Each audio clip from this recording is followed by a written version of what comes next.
شیخ اور مرید رشتے میں یہاں تک تو طے ہو گیا کہ سلوک اللہ کا راستہ بغیر شیخ کے طے نہیں ہوتا.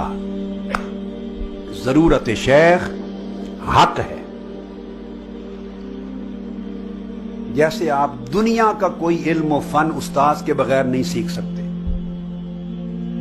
آپ میڈیکل سائنس کے لیے اساتذہ درکار، انجینئرنگ کے لیے اساتذہ درکار، ہیومینٹی کے سبجیکٹ کے لیے اساتذہ درکار، اسکولنگ کے لیے استاد درکار، ٹیوٹرز درکار ہیں، ڈرائیونگ کے لیے استاد درکار ہے. یہ بابر خان ہے، بے شک کسی کی گاڑی کو ٹکرائے یا اس کو بچائے، بابر یہ بھی ڈرائیونگ کا استاد ہے، سکھاتا ہے.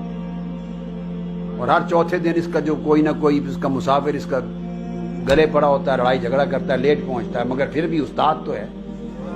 یہ ڈرائیونگ کا مرشد ہے بابر. مقصد بات کا یہ ہے کہ کوئی دنیا کا کام پہلوانی استاد کے بغیر نہیں آتی. ٹھیک ہے، کوئی کام ایک آپ نہیں گن سکتے جو بغیر استاد کے آ جائے. یہی بات اللہ پاک نے قرآن مجید میں، احادیث نبوی میں، کل انشاءاللہ کریں گے تذکرہ، جگہ جگہ ارشاد فرمائی. تو پھر سلوک اللہ کا سفر، اتنا بڑا علم و فن، وہ بغیر استاد کے کیسے آئے گا؟ استاد کو، علم طریقت کے استاد کو، تزکیہ اور تربیت کے استاد کو، سلوک اللہ کے سفر کے استاد کو شیخ کہتے ہیں. اسی کو مرشد بھی کہتے ہیں، اسی کو استاد بھی کہتے ہیں. یہ سب ایک ہی معنی کے مختلف لفظ ہیں، مگر ایکچولی پیر بھی اسی لفظ کا ایک ترجمہ تھا، اسی معنی پر مشتمل لفظ تھا، مگر اس کا مس یوز ہو گیا ہے، اس پر بعد میں بات ہوگی. تو شیخ کے بغیر راہ طریقت، راہ حقیقت، راہ معرفت، سلوک اللہ کا سفر طے نہیں ہوتا. استاد چاہیے جو یہ علم سکھائے، جو یہ فن سکھائے، جو مشق کرائے، جو تربیت کرے، جو انگلی پکڑ کے ساتھ لے کے چلے، حملہ ہو تو دفاع کرے، چھوٹے موٹے امراض ہوں تو امتیاز کرے اور علاج کرے. مگر اس کے لیے پہلی بات ذہن نشین کر لیں، آنکھوں کو اچھی طرح کھولیں دیکھنے کے لیے، کانوں کو پورے طور پہ کھولیں سننے کے لیے، دل و دماغ کو کھولیں سمجھنے کے لیے. یہ ہمارے ہاں کنسپٹ ہے، پاکستان میں، انڈیا میں، بنگلہ دیش، ہمارے خطے میں وہ غلط ہے. اور وہ یہ کہ پہلی بات ذہن میں رکھ لیں، پہلی شرط کہ شیخ ہونے کے لیے کسی کا گدی نشین ہونا لازمی نہیں ہے. یہ قطعی طور پہ واجب نہیں اور لازمی نہیں کہ وہ گدی نشین ہو، کسی مزار پر صاحب سجادہ ہو. کیا ہمارے ہاں سارا طریقت کا نظام اور شیخ اور مرید کا اور پیر و مرید کا نظام سجادہ نشینوں اور گدیوں کے ساتھ چل پڑا ہے. یہ ٹوٹلی گدی کا تصور تصوف کی اصول سے خارج ہے. جتنے اولیاء اللہ ہوئے اور صوفیاء، جتنے تاریخ میں جن کے مزارات ہیں، جن کے مزارات پر گدیاں بنی ہیں، ان مزارات والے اولیاء اللہ میں سے ایک بھی خود گدی نشین نہیں تھا. یہ بات سمجھنے والی.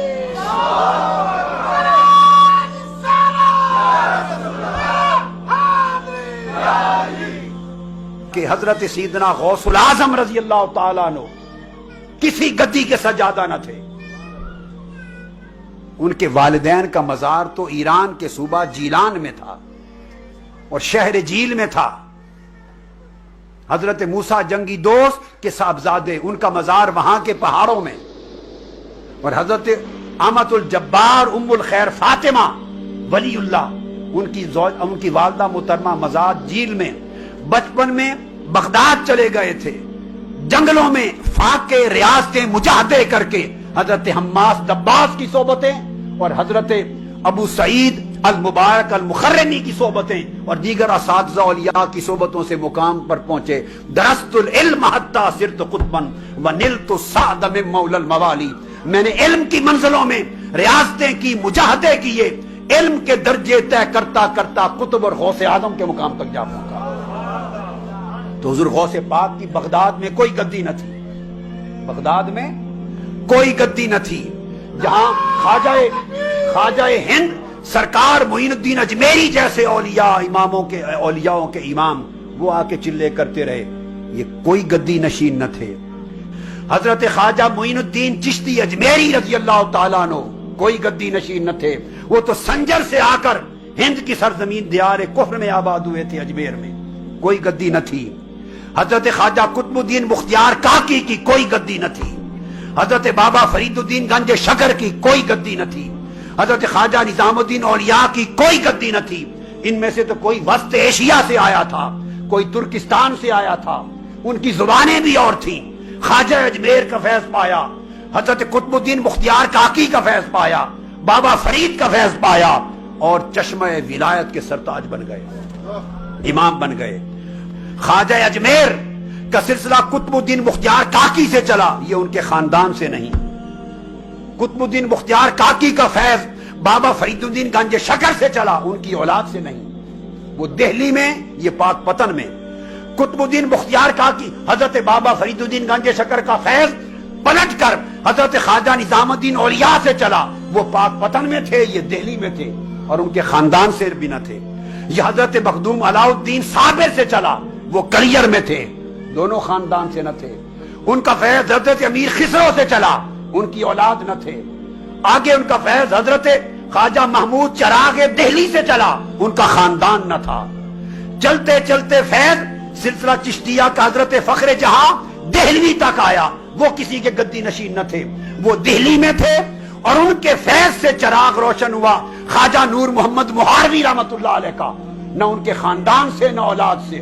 تو خواجہ نور محمد مہاروی کی گدی نہ تھی، والدین اور تھے، اور فیض اور سلسلہ لینے والے فخر الدین جہاں، فخر جہاں دہلوی دہلی سے تھے، اور خواجہ فخر الدین خواجہ نور محمد مہاروی مہار شریف میں، اور ان کے فیض کا سلسلہ حضرت شاہ سلیمان توسوی سے چلا، نہ ان کے خاندان سے تھے نہ اولاد تھی، ان کی بھی گدی نہ تھی، گدی نشین نہ تھے۔ شاہ سلیمان توسوی کا فیض پھر آگے حضرت خواجہ شمس الدین سیالوی میں آ کے چلا، ان کے خاندان سے نہ تھے، اور وہ ان کی گدی نہ تھی۔ ان کا فیض پیر میر علی شاہ صاحب کے پاس آیا، پیر میر علی شاہ صاحب خود کسی کے گدی نشین نہ تھے، وہ سیال شریف کے فیض لے کے آئے تھے، وہ توسا شریف سے فیض لے کے آئے تھے، وہ مہار شریف سے فیض لے کے آئے تھے، وہ دہلی سے فیض لے کے آئے تھے۔ یہ تصور میں نے سارا پہلی بات یہ سمجھائی کہ یہ کنسپٹ ہمارے ہاں جو پیدا ہو گیا جسٹ بزنس پرپز کے لیے، کہ آپ کو پیر چاہیے، اور پیر کا مطلب ہے وہ کہیں گدی نشین ہو۔ گدی نشینی شیخ کے لیے کوئی شرط نہیں، اور میں یہ بھی نہیں کہہ رہا تاکہ مغالطہ نہ لگے کہ جو سجادہ نشین ہو وہ شیخ نہیں ہو سکتا، نہیں، یہ بات بھی نہیں ہے۔ جو سجادہ نشین ہو یہ کہنا کہ وہ شیخ نہیں ہو سکتا، یہ بھی غلط ہے، غلط ہے، غلط ہے۔ وہ بھی ہو سکتا ہے، وہ شیخ کی بات کل ہوگی، وہ کسی کی اولاد سے ہو، بیٹا ہو، یا بڑے چوتھے خاندان سے ہو، جو مصلح کا رشتہ مولا سے قائم کر لے وہی خلیفہ ہے۔ جو شرائط شیخ ہونے کی پوری کر لے، جو فنا فی اللہ ہو جائے، جو سلوک اللہ کی منزلیں طے کر لے، عارف باللہ ہو جائے، خدا کا عاشق ہو جائے، اتباع مصطفیٰ میں فنا ہو جائے، اس فن کا ماہر ہو جائے، اور کامل بنے، اور ناقصوں کو کامل بنانے، رہنمائی کرنے کے قابل ہو جائے، وہی شیخ ہے۔ خواہ وہ کسی کی اولاد میں سے ہے اور سجادہ نشین ہے، اور خواہ اس کا کسی خاندان سے کوئی تعلق نہیں ہے۔ شیخ کے لیے یہ شرط نہیں ہے، نہ اولاد کے لیے نفی ہے، اور نہ شیخ ہونے کے لیے گدی کی شرط ہے۔ یہ تو اللہ کے عنایتیں ہیں، یہ اللہ کی عنایتیں ہیں، جس کو دے دے، جو ریاضت کر دے۔ حضور غوث پاک کی بارگاہ میں بڑے بڑے شیخ بن گئے، چوروں سے کتب بن گئے، چور تھے چوری کرنے آئے ابدال بن گئے، ڈاکو تھے فضیل ابن ایاز بن گئے۔